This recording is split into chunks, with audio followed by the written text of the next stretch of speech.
So, I'm coming to understand that all this Buddhist stuff is a heck of a lot more difficult than I thought.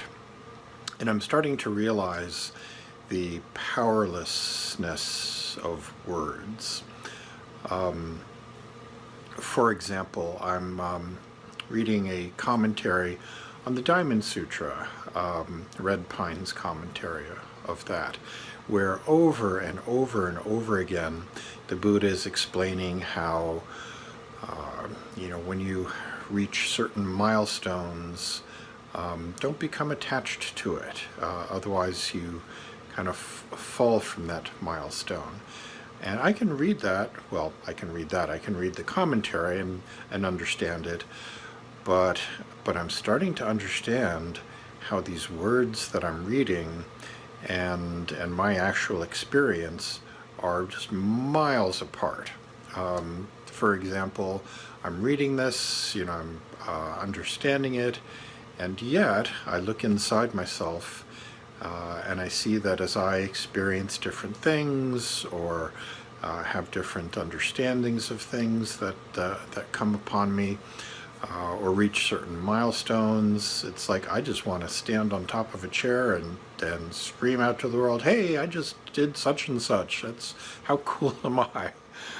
Call up all my friends, post it on Facebook, and then I think to myself, okay, now didn't I just read in the Diamond Sutra that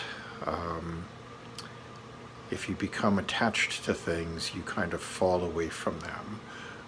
And I read that and I understand it.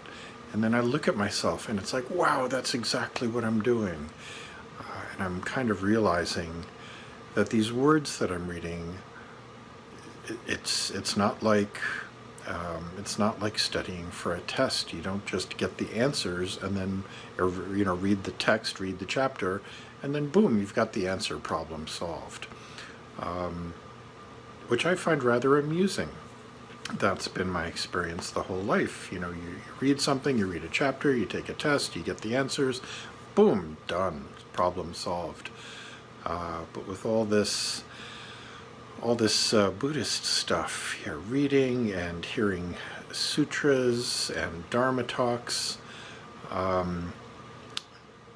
there's a big disconnect between hearing something, understanding it, and then actually being it. And I suppose it's the kind of thing that could be very frustrating, except for the fact that I'm more inclined to just find it rather amusing. And I guess for me, I just want to be mindful of it. I'm not going to let it bother me. I'm just going to be aware of it. And I'm going to let my subconscious kind of handle this. All these thoughts that I've, more intellectually understand, I'm just going to take it on faith that they'll eventually soak in. And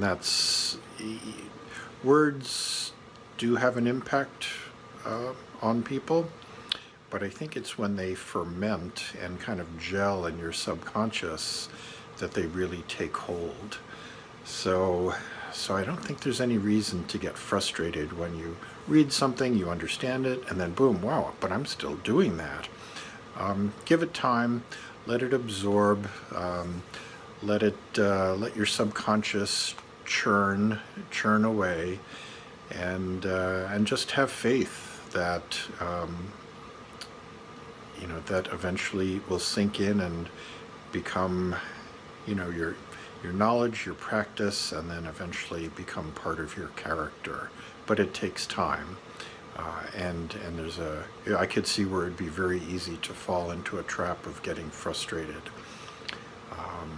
But I'm just going to have fun with it, see what happens, hope for the best, work hard, and I think that's all you can do. So yeah, just on the powerlessness of words, it's kind of fascinating, especially me being kind of a intellectual type that always wants to figure things out.